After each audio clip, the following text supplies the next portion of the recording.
Today's sermon is Lust and Divorce. It's all about coveting. Coveting. Now that we're past the holidays, it's time for us to get back to work on the Sermon on the Mount. Where we left off at the end of November was where we discussed how to make things right. This led us into a look of how anger can only harm relationships. From there, we also saw how we, as Christian brothers and sisters, must be able to forgive. The summation was that God, through Jesus, is the one who can make things right. But we still have a long ways to go through the Sermon on the Mount. We've barely scratched the surface so far. We have 5 more topics to cover in this chapter of Matthew, chapter 5. And we have 2 of those will be covered today. But then we still have all of chapter 6 and all of chapter 7.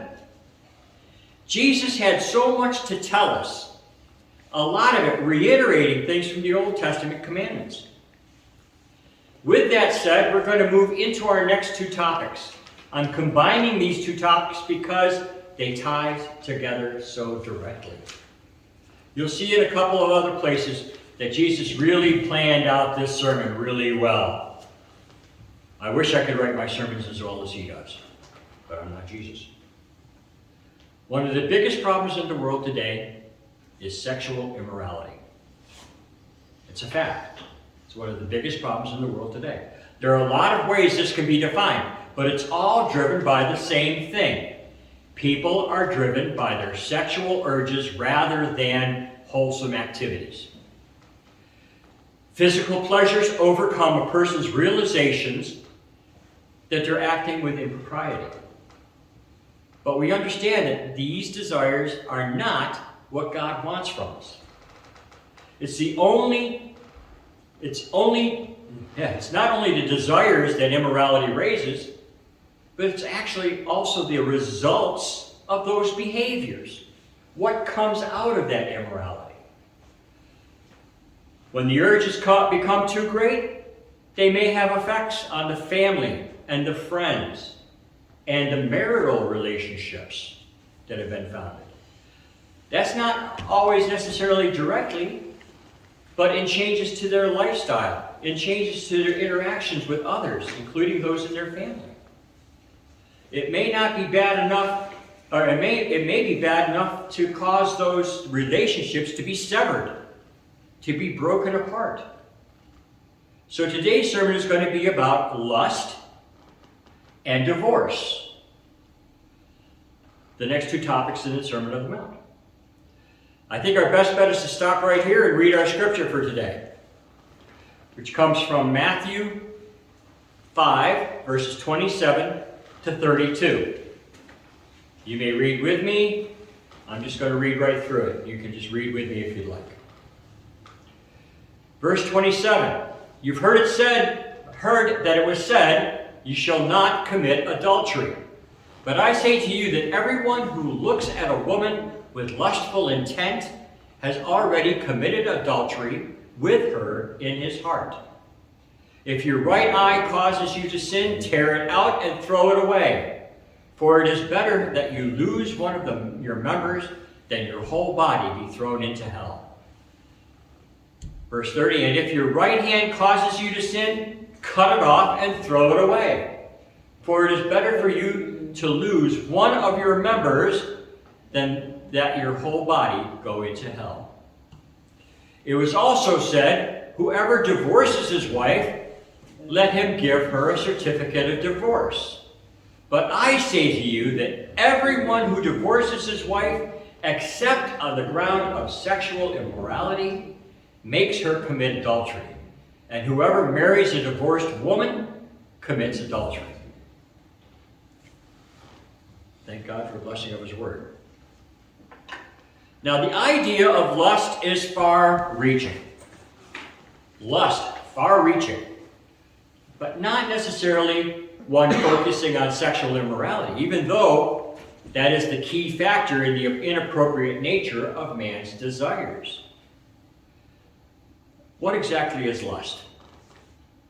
What exactly is it? How can we define lust?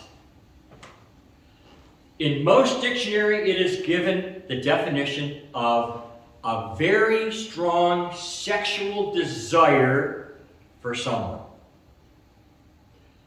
Sexual desire. In the Bible, lust is a temptation that leads a person away from righteousness in their lives. They lust after things that are not part of God's desires for them. It falls into the realm of healthy desire as compared to harmful desire. Is it wrong for us to want something, to desire something in our lives? Sure, it's fine for us to want something in our lives, to desire things. We all do. I have a desire for my wife every day. She's my wife. I want to be around her. Is that unhealthy? No. That's your wife, your chosen spouse. The spouse that God put in your lives. Nothing unhealthy about that. But lust is pretty much an improper way to approach what God taught us about the relationship between man and woman. God put us together on this planet for a purpose. He made marriage for a person, so a man and a woman would have life together. Okay, God created man and woman for a purpose, to procreate and fill the land. Genesis 1:28a, and God blessed them, and God said to them, be fruitful and multiply and fill the earth and subdue it. Sex for that purpose was also the means for oneness in marriage. God created man and woman so that they could work together, that they would fit together. At the same time, God wanted sex to be pleasurable within the marital confines. He wanted to make that a part of the marriage so that the marriage could be pleasant. Realize that both of these bring a connection between the couples that are married in marital confines. You see, that's the thing, is God didn't create us to go out and want to have sex with anybody who came around. He created us so that we would find our spouse and that we would have a relationship with that spouse, and that everything that we do when it comes to sexual desire should be within that marriage. Realize that both of these things, like I said, bring a good connection. They tie us together. Lust takes away from that connection. Lust pulls you out of that connection. The oneness in marriage and the true spiritual pleasure that a couple may experience will be hampered by lust, because lust means you're looking for someone else. A marriage based on lust alone, and there are a lot of marriages that are based on lust alone. A young man and young woman lust each other. They mistake that, they miscue that as love. Well, there's a difference between, just because they both start with L and they're both four-letter words doesn't mean that they're mutually the same thing. Lust and love are two separate things. Lust takes away from the connection of marriage. That oneness is taken away. Because if you can have lust for one person, you'll have lust for another. The eyes will stray to others who arouse your lust. And the marriage will suffer. This is why Jesus connects lust and adultery together. He connects lust and adultery in the same way. Matthew 5:28. But I say to you that everyone who looks at a woman with lustful intent has already committed adultery with her in his heart. Wow, a lot of teenagers out there in trouble. When you look at someone with lust in your heart, you've already committed adultery with her in your heart. You don't have proper thoughts towards that person. When I was reading this, one question came to mind that was, isn't there some amount of lust in the initial attraction between couples? Isn't there a certain amount of lust in that first relationship, or in the initial part of the relationship, the attraction? Well, let's go back to our initial definition of lust. A very strong sexual desire for someone becomes temptation, leading us away from righteousness. Isn't that what the definition was that I said earlier? Strong sexual desire that could pull you away from righteousness? I had to read about this a little deeper, and I found that there is a difference in your initial attraction to a person than being in lust for that person. We may be attracted to someone without lust. And we may love someone without lust. When my wife and I first came together, first time we talked, we were just talking as friends. I went to the store where she worked and we were talking, and somebody mentioned that she had a 13 or 14-year-old daughter. And I'm like, no way. You're not old enough to have a 13 or 14-year-old daughter. And we started talking about kids. And she went out and showed me a picture of her daughter. And that became the basis of a friendship. And through the friendship, we grew an attraction to one another, not for sexual purposes, but because we enjoyed each other's company and the companionship. And that's what brought us together. That's what led us to be married. Not lust. Love for your spouse will not tempt you away from righteousness. The way the definition of lust was, something that will detour you from righteousness, lead you away from righteousness. Love for your spouse will not do that. It won't pull you away from righteousness. If anything, with the proper person, it'll lead you closer to righteousness. I honestly believe that God will bring to you the spouse that He desires in your life. But it's up to you to recognize them. Proverbs 19:14. Houses and wealth are inherited from parents, but a prudent wife is from the Lord. Is from God. One problem though, lust may draw you away from God's choice. Like the definition said, lust tempts you away from godly choices. Trust that God will lead you to the proper mate, and it'll happen. Watch for the signs. God will let you know if this is the person. In fact, my wife Cindy also jokes around every once in a while that because she was dating another gentleman and myself just as friends, and she says she had to make a choice, so she prayed to God, and God told her to come see me. So we're together. You can ask her, she'll tell you. Trust that God will lead you to the right person. Trust that God will help you to find the mate that you're supposed to have in your life. See, lust is the destroyer of the relationship God has put you in between a man and a woman, that relationship between man and a woman. Lust destroys it. It takes away from that spiritual joy. It turns something spiritual into something physical. Rather than a spiritual connection, it becomes a physical connection. If a person falls in lust with his spouse, it won't necessarily be love. If a person falls in lust once, the chances is he'll fall in lust again. But you really have to look at the differences, like I said, between lust and love.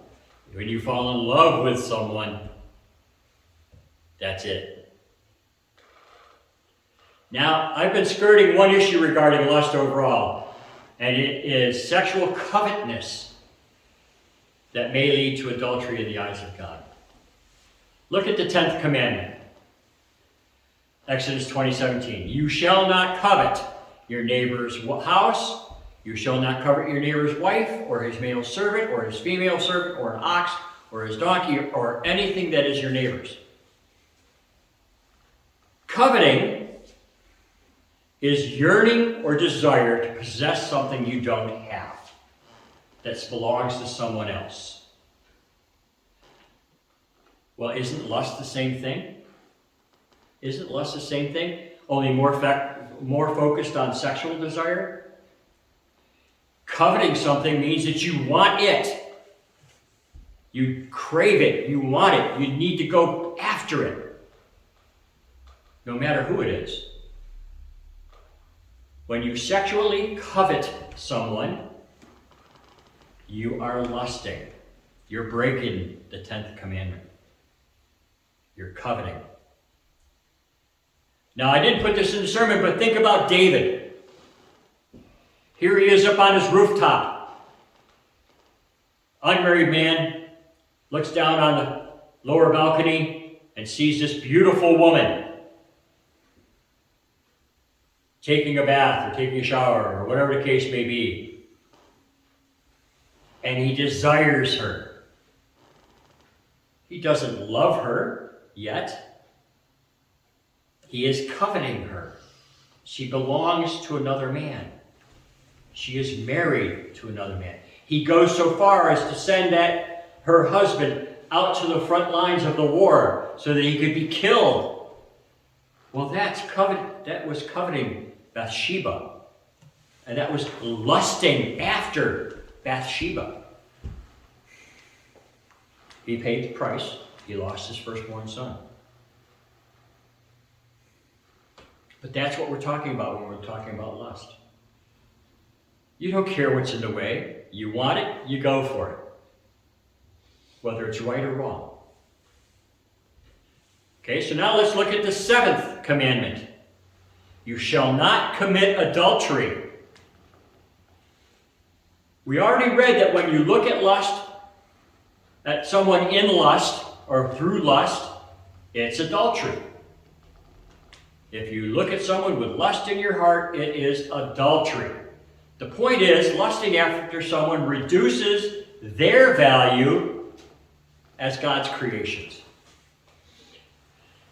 That's the thing about it as well. You're no longer looking at that person as a valid, thinking being.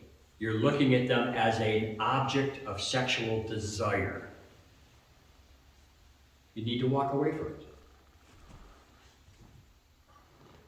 To place someone as an object of lust takes away their worth in the eyes of God, in the eyes of man. Not in the eyes of God, because God still values them, but in the eyes of man. Covetousness and adultery are tied together with lust because one will cause the other, will cause the other. Lust will cause us to covet another spouse in sexual ambition. Lust may lead someone to commit adultery with those they covet. Lust may lead to coveting, which may lead to adultery, which may lead to divorce. A severing of a relationship. So that's the next topic, divorce. But like I said, they tie together. Divorce has been a topic of discussion and even debate as early in the Bible as the laws within Leviticus. There are constant debates related to when and how a divorce may come about and what happens afterward. If in coveting a man divorces his wife, or vice versa, a woman divorces her husband, to be with another man or woman, they have committed adultery. That kind of divorce in the Old Testament was allowed without distinction. Matthew 5:31. It was also said, whoever divorces his wife, let him give her a certificate of divorce. There were a lot of conditions placed on divorce, but it was sanctioned in the Old Testament. Not properly sanctioned. In the secular world, it seems there is a freedom to divorce also. It's like commonplace. Jesus tells us that there is only one reason that divorce should be allowed. Matthew 5:32. But I say to you that everyone who divorces his wife, except on the ground of sexual immorality, makes her commit adultery. And whoever divorces, or whoever marries a divorced woman, commits adultery. Lot to it. If you think of this, lust and coveting, which leads to adultery, is a justification for divorce.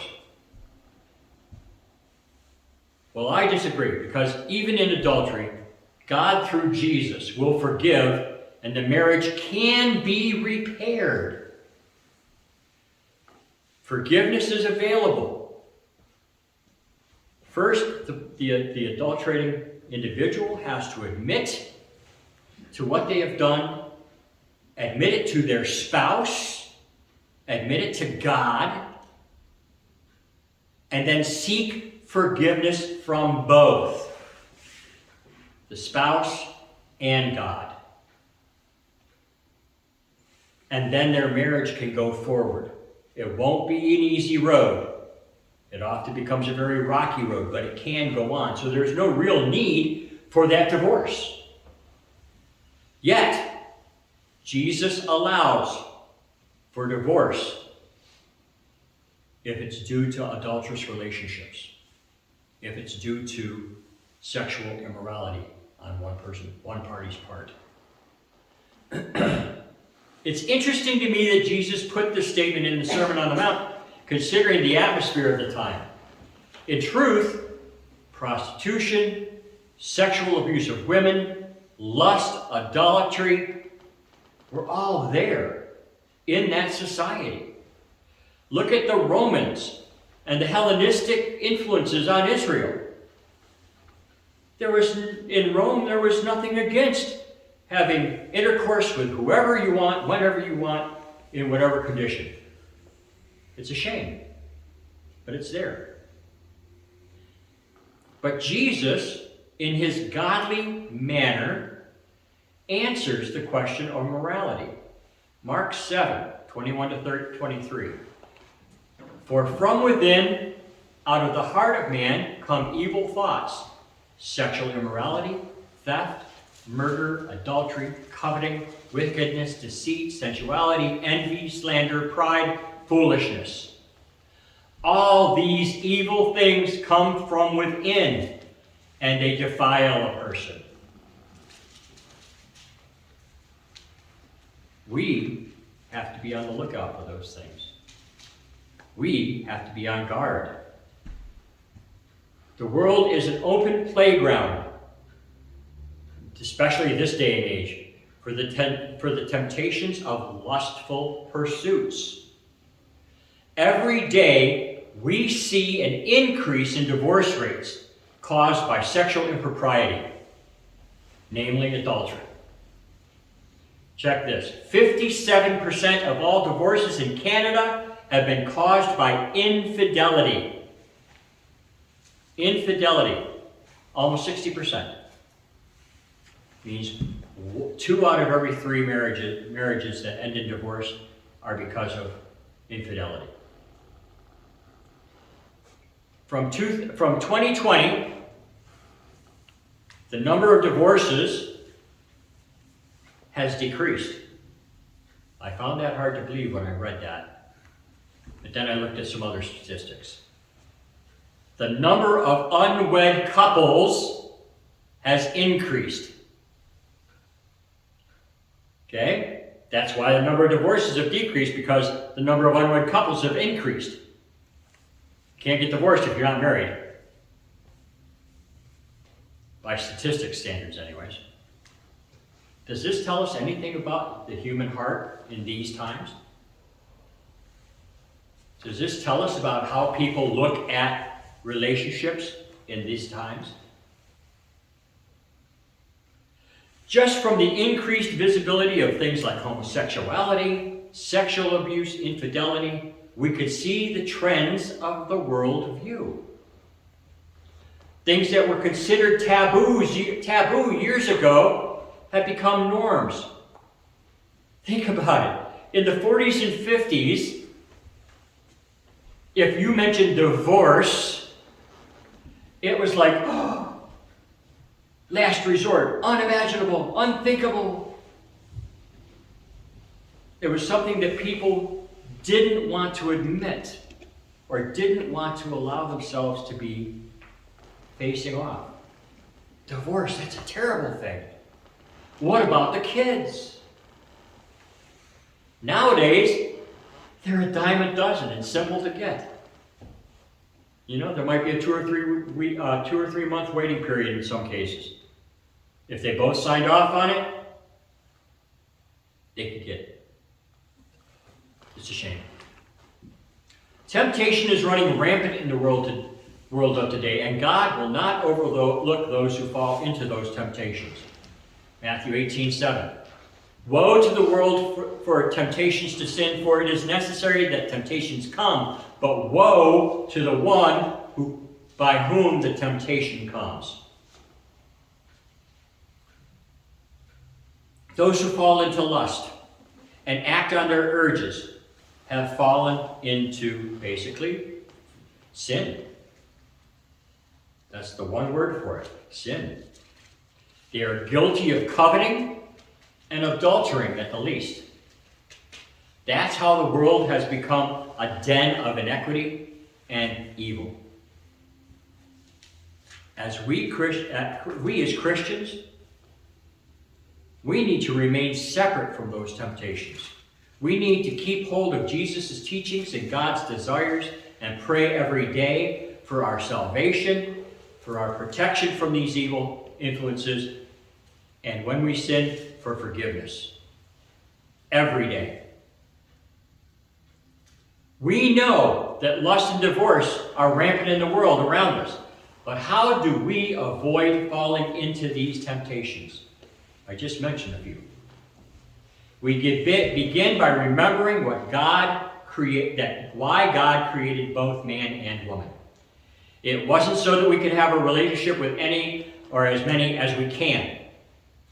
It wasn't so that we could jump from marriage to divorce to marriage to divorce to marriage to divorce. We were created like this so that we could have one spouse and enjoy our relationship with that spouse. We follow through by keeping God alive within our marriages and relationships. Matthew 19:4-5. He answered, "Have you not read that he who created them from the beginning made them male and female? And said, therefore a man shall leave his father and mother and hold fast to his wife, and the two shall become one flesh." One flesh. I counseled a young lady and her husband, this is a good 12, 14 years ago. The husband had become physically abusive. And the first thing I reminded them of, because they were both Christian, I don't know how this man could have acted the way he did, but the first thing I reminded him of is, you left your mother and father to be with your wife. You guys are one flesh. Don't you know that when you hurt your wife, you're hurting yourself as well? As one flesh. Once you are married, you committed yourself, don't let anything come between you and your spouse. No lustful desires for another person, no coveting. Don't let anything come between you and your spouse. Keep your marriage sacred, just as the marriage of Jesus Christ to the church. Ephesians 5:25, husbands, love your wives as Christ loved the church and gave himself up for her. Keep your love strong through your faith in God and Jesus. Keep yourself separate from the lures and temptations of the world, especially those of lust and adultery. Let us pray.